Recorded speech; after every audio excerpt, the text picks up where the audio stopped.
Hello hi, मी RJ ज्योती आणि स्वागत करते तुमचं पुन्हा एकदा माझ्या या नव्या कोरिया युट्यूब चॅनलमध्ये। आणि या चॅनलची स्पेशालिटी अशी की यामध्ये अनएडिट आहे सगळं, म्हणजे स्टार्ट टू एंड मी जे काही बोलेन ते आहे तसं तुम्हाला ऐकायला मिळणार आहे। Zero editing plus zero makeup look सुद्धा आहे। सो मी आहे तशी तुमच्या समोर आहे। आजचा मुद्दा खूप इंटरेस्टिंग आहे मुलांसाठीही आणि मुलींसाठी सुद्धा। सो व्हिडिओ त्यासाठी शेवटपर्यंत बघत राहा आणि हो, सबस्क्राईब केलं नसेल तर लगेच सबस्क्राईब करून टाका, ते फ्री आहे, लगेच सबस्क्राईब करा। येस, केलं? ओके।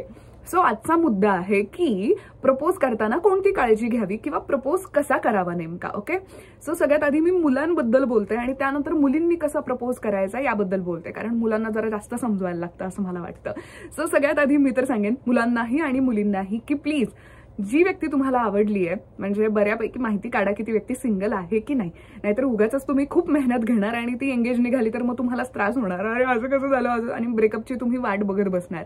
लग्न झालं असेल तर मग तर विषयच अवघड आहे। सो आधी हे कन्फर्म करा। आता कधी कधी असं ठरवून कोणी आवडत नाही, म्हणजे सहजच तुम्ही कुठेतरी निघालात, मग ट्रेनमध्ये कोणीतरी आवडेल, प्लेनमध्ये कोणीतरी आवडेल, रस्त्यावरच कोणीतरी तुम्हाला आवडेल, असं काहीही घडू शकतं। मग अशा वेळी कसं कन्फर्म करायचं, अशा वेळी काय करायचं ते सांगते। जेव्हाही तुम्हाला कोणी आवडेल, तुमच्यामध्ये दोन गोष्टी असतात। पहिली गोष्ट म्हणजे की तुमच्यामध्ये बोलण्याचे खूप जास्त स्किल्स असतात, खूप छान फ्लर्टिंग स्किल्स असतात। ते जर का तुमच्याकडे असतील तर तुम्ही ऑफकोर्स फ्लर्टिंग करून करून माहिती गोळा करू शकता की ती सिंगल आहे की नाहीये, म्हणजे ऑफकोर्स ती मुलगी त्यावर कशी रिॲक्ट होतीये त्यानुसार तुम्ही डिसाईड करू शकता। सो त्यासाठी तुमच्याकडे तसं छान स्किल असायला हवं, फ्लर्टिंग स्किल्स, जसं फिल्म्समध्ये दाखवतात शाहरुख खानच्या किंवा रणबीर कपूरच्या। सो अशा पद्धतीचं तुमच्यामध्ये काहीतरी असायला हवं। जर तुमच्याकडे हे स्किल्स नसतील, तुम्ही थोडेसे इंट्रोवर्ट वगैरे असाल, तर अशा वेळी तुम्हाला काय करायचंय, तुम्हाला आधी ओळख करायची छान, काही दिवस अशीच ओळखीत जातील, मग नंतर हळूहळू मैत्री करायची। जेव्हा छान अशी मैत्री होईल, छान मैत्री म्हणजे काय की ती तिच्या काही गोष्टी तुमच्यासोबत शेअर करतेय, तुमच्यासोबत बोलताना ती कम्फर्टेबल सेफ फील करतेय, असं जरा असं छान क्लोजनेस येईल ना त्या मैत्रीमध्ये, तेव्हा फ्लर्टिंग करायला लागायचंय। फ्लर्टिंगचा सुद्धा रिस्पॉन्स ती छान देत असेल, त्यानंतर जाऊन कुठेतरी तिला प्रपोज करायचा आहे, घाई करायची नाही। आता हे झालं अनोळखी मुलीच्या बाबतीत। ओळखीतलीच मुलगी असेल पण ती तुमच्यात सध्या इंटरेस्टेड नाहीये, तुम्ही खूप इंटरेस्टेड आहात, मग काय करायचंय, तेव्हाही पुन्हा तीच प्रोसिजर तुम्हाला फॉलो करायची आहे। ओळख, मैत्री आणि मग प्रपोज। बऱ्याचदा मुलांना गैरसमज होतो की ती मुलगी माझ्याकडेच बघतीये, म्हणजे तिच्या मनात माझ्याबद्दल काहीतरी आहे, क्योंकि या फिर हसी तो फसी, हे सुद्धा बऱ्याच लोकांच्या डोक्यात असतं, पण असं काही नसतं। हा खूप मोठा गैरसमज असतो की ती तुमच्याकडेच बघतीये आणि मग तुम्ही प्रेमात वेडे वगैरे होता। जर तुम्हाला असं वाटलं की ती माझ्याकडेच बघतीये किंवा स्माइल देतीये, तुम्हाला सुद्धा स्माइल करायची आहे, हाताने हाय करायचंय, तिने सुद्धा हाय केला, म्हणजेच की हा बाबा ती तुमच्याकडे बघत होती, त्यानंतर बोलायला जायचंय, हाय हॅलो असं तसं वायफळ काहीतरी बोलायचं, पुन्हा तीच प्रोसिजर, मग छान ओळख होईल, मैत्री आणि मग प्रपोज करायचा आहे। पण जर का भारी फ्लर्टिंग स्किल्स असतील ना तर तुम्ही तिथल्या तिथे प्रपोज करू शकता। सो हे आहे, म्हणजे बेसिकली प्रपोज असा करायचा। आता प्रपोज करताना सुद्धा लगेच गुडघ्यावर टेकून गुलाबाचं फूल देऊन डेकोरेशन वगैरे खूप सारं करून असं करायचं नाहीये। हे सगळं नंतरच्या गोष्टी आहेत। फर्स्ट प्रपोजला इतकं सगळं करायची गरज नाहीये, त्याचा पण डिटेल व्हिडिओ मी बनवेनच, पण बेसिक तुम्हाला सांगते। सो तुम्ही आधी कुठेतरी भेटा, खा प्या, गप्पा मारा आणि त्यानंतर तुम्ही सांगा की मला तू आवडतेस आणि मला आयुष्यभर तुझ्यासोबत राहायचंय, मला आवडेल राहायला। आणि त्यानंतर एक प्लस डायलॉग मारा, ज्याचा फायदा सगळ्याच मुलांना होतो। तो डायलॉग म्हणजेच की तुझा जो काही निर्णय असेल ना तो मला मान्य आहे, मला फक्त माझ्या मनातल्या भावना सांगायच्या होत्या, पण जर का तू हो म्हणालीस ना तर आयुष्य आणखी सुंदर होईल। सो हा डायलॉग मारा। या डायलॉग नंतर कदाचित मुली विचार करू शकतात, पण प्लस ही एक गोष्ट सांगेन की मी नकार पण पचवायला शिका, किंवा एखादी मुलगी म्हणाली की मला थोडा वेळ हवाय तर पेशन्सही ठेवा, ते खूप महत्वाचं आहे। ओके, हे असेल तर ऑफकोर्स तिच्या नजरेत तुमचा रिस्पेक्ट आणखी वाढतो। बोलताना नेहमी शांततेत, प्रेमाने आणि समजूतदार पद्धतीने बोलायला हवं। जरी नकार मिळाला तरी सुद्धा असा राग चिडचिड आणि हे सगळं असं नाही करायचं, नॉर्मल पद्धतीने घ्यायचं। याही सगळ्या गोष्टी तुमच्या जज होतात। ओके, सो बेसिकली मुलींना ना त्या फ्रेंड, तुम्ही विचारणार असाल मला किंवा तुमच्या डोक्यात प्रश्न पडला असेल की ओळख, मैत्री आणि मग प्रपोज एवढा टाइम का घ्यायचा, तर यासाठी आधी ओळख तर होणं गरजेचं आहे। असंच थोडी कोणालाही हो म्हणेल, कारण आपण तर काय असे ऍक्टर्स नाही आहोत ना, आपण नॉर्मल माणसं आहोत. त्यामुळे थोडंसं तरी ओळख होणं गरजेचं आहे. आणि मैत्री यासाठी की तुम्ही नेमके माणूस म्हणून कसे आहात. ठीक आहे बाबा, तुझं माझ्यावर प्रेम आहे, पण तू इतर लोकांशी कसं वागतोस, काही नाही, तुझ्या आयुष्यात काय चाललंय, काय नेमकं, म्हणजे तुझे फ्युचर प्लॅन्स काय, तू कसं आहेस हे मला जाणून घ्यायचंय. यासाठी तो टाइम पिरियड असतो. सो त्यासाठी मैत्री खूप महत्वाची असते. आणि तुम्हालाही जाणून घेणं महत्वाचं असतं ना. इतकं कंटिन्यू बोलतीये, गळा अडकला माझा. बरं ठीक आहे. त्यानंतरचा महत्वाचा मुद्दा, तुम्हाला एखादी व्यक्ती आवडली, तिने नकार दिला किंवा तिला इम्प्रेस करण्यासाठी चित्रविचित्र तुम्ही गोष्टी करताय, तर ते करणं सोडून द्या. त्यातली पहिली गोष्ट म्हणजेच की प्रेम तुमचं आहे तर तुम्हीच त्यासाठी मेहनत घ्या. तुमच्या 100 मित्रांना सांगत बसायची, मैत्रिणींना सांगत बसायची गरज नाहीये. किंवा तिची एक मैत्रीण, तिच्याशी ओळख करायची आणि तिला निरोप द्यायचा की मला ही आवडतं, हिला जाऊन सांग. हे करायचं नाही. हल्ली हे प्रमाण कमी झालंय, पण तरी सांगितलेलं बरं की हे असलं काही करू नका. तुमचं प्रेम आहे, तुम्ही एफर्ट्स घ्या, तुम्ही मेहनत घ्या, तुम्ही बोला, तुम्हीच रिजेक्शन्स मिळवा जर झालंच तर. सो हे असं आहे, इतरांना त्यामध्ये इन्व्हॉल्व करून घेऊ नका. नजर लागते हा विषय नाहीये. विषय हा आहे की इतर लोकांना सांगायची गरज नाहीये. कधी कधी ते काही मुलींना खूप ऑकवर्ड वाटतं की हे तू सगळ्यांना का सांगून ठेवलंस. त्याच्यामुळे सुद्धा तिच्या मनात गैरसमज निर्माण होऊ शकतात की हा कसला आहे. त्यानंतरची महत्वाची गोष्ट की मागे मागे जाणं असेल किंवा काही मुलांना सवय असते की जोरात गाडी फिरवायची, ती मुलगी तिथे असेल तर हे नका करू. आजकाल हे प्रमाण जरा मला कमी दिसतंय, पण स्टील मी सांगेन की हे नका करू. कॉलेजच्या मुलांमध्ये हे आहे अजून सुद्धा प्रमाण. हे नका करू. अशाने कोणतीच मुलगी इम्प्रेस होत नाही. आणि तुम्ही इतक्या जोरात गाडी चालवली, ती बघणार कशी तुमच्याकडे, कसं इम्प्रेस होईल, काय संबंध आहे. हे करू नका.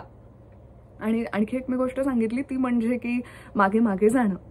मागे मागे गेल्याने असं जर का प्रेम होत असतं तर काय, म्हणजे सगळ्यांनाच त्यांचं प्रेम मिळालं असतं. हे असलं काही करू नका.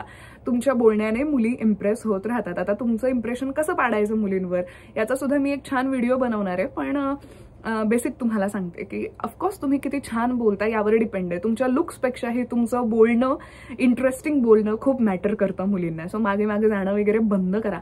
त्यानंतर काही जणांच्या डोक्यात काही विचित्रच विचार येतात जे लिटिल क्राईम टाईप पण असू शकतात. मग तुम्हाला होच बहण नाही तर मी हेच करेन, तेच करेन, असंच करेन, तसंच करेन, आणि ते खूप विचित्र वागतात. असं करू नका. अशाने मुली इम्प्रेस होत नाहीत. कारण प्रेम ही एक भावना आहे, ती आतून यायला हवी ना. अशी कशी तुम्ही काहीतरी करताय मग माझं प्रेम होईल, नाही होत असं. काही गोष्टी फिल्म्समध्येच ठीक आहे, रिअलमध्ये असं होत नाही. अशाने मुली उलट घाबरतात. तुम्ही तिच्या नजरेत आणखी उतरता. प्रेम दूरच, माणूस म्हणून सुद्धा तिला बोलायची इच्छा होणार नाही. बरं ठीक आहे, ती घाबरून जरी हो म्हणाली तरी ते प्रेम ती देऊ शकणार नाहीये. त्यामुळे हे प्रकार प्लीज करू नका. रोड रोमिओ टाईप बनू नका. आता सगळ्यात महत्वाचं म्हणजे की तुम्हाला एखादी मुलगी आवडली आहे ना, तर छान ओळख, मैत्री करा. तुम्ही जसे ओरिजिनल आहात तसं दाखवा. पण ओरिजिनल वागताना तुम्ही जी मुलांमध्ये भाषा वापरताना तसली वापरू नका. छान बोला. मुलगी येते या हिशोबाने तिच्याशी छान प्रेमाने बोला, समजूतदार पद्धतीने बोला. आणि तुम्ही कशा बोलता, कसे राहता आणि तुमची मेंटॅलिटी काय आहे, नेमका स्वभाव कसा आहे, हे जोपर्यंत मुलींना समजत नाही तोपर्यंत त्या तुम्हाला हो बोलणार नाहीत. पण जर का तुम्ही खूपच कूल, डू, डॅशिंग असाल, स्मार्ट असाल तर ऑफकोर्स मुली इम्प्रेस होऊ शकतात. खरं प्रेम करणाऱ्या मुलींबद्दल बोलतेय, टाइमपास वाल्यांचं नाही बोलते मी. सो या बेसिक गोष्टी लक्षात ठेवा आणि मग एक्सप्रेस व्हा. आता मुलींनी नेमका मुलांना प्रपोज कसा करायचा. सगळ्यात आधी तर आणखी एक गोष्ट मला तुम्हाला सांगायची आहे की तुमचं जर का कोणावर प्रेम असेल ना तर तुम्हीच तुमच्या प्रेमासाठी लढा. इतर कोणाची मदत घेऊ नका. माझा एक किस्सा सांगते. मला एक मुलगा आवडायचा, म्हणजे मी 10वीत असताना. सो म्हटलं आता ह्याला कसं इम्प्रेस करायचं. तोपर्यंत माझ्या समोर, म्हणजे माझ्या बेंचच्या समोर एक मुलगी बसायची. ती मला म्हणाली मी तुझी सेटिंग लावते. म्हटलं वा वा, लाव लाव लाव लाव. तेव्हा मला काही कळत नव्हतं ना, त्यावरूनच मी हा धडा घेतलाय.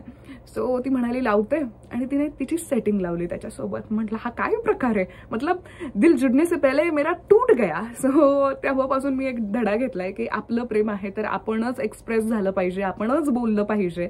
आणि मला असं वाटायचं तो मुलगा खूप बघतोय माझ्याकडे. मग मी माझ्या 2-3 मैत्रिणी होत्या, त्यांना सांगितलं की बघा बरं हा माझ्याकडेच बघतोय का. मग त्या पण म्हणाल्या हो हो तुझ्याकडेच बघतोय. आणि एक दिवस ना आमचं असंच बोलणं झालं. तेव्हा तो म्हणाला की मी फर्स्ट टाइम तुझ्याशी बोलतोय, मी नाही कधी बघितलं तुला. सो कोणीतरी आपल्याकडे बघतंय हा खूप मोठा गैरसमज कधी कधी असू शकतो. असं काही रिअलमध्ये नसतं. सो तो गैरसमज आधी तुम्ही डोक्यातून दूर करा. मुलांनो तुम्ही आणि मुलींनो तुम्ही सुद्धा. म्हणजे तुम्ही ती प्रोसिजर जी आहे बघण्याची ती पुढे नेलीच पाहिजे. हाय हॅलो आणि मग बोलणं झालंच पाहिजे तुमचं.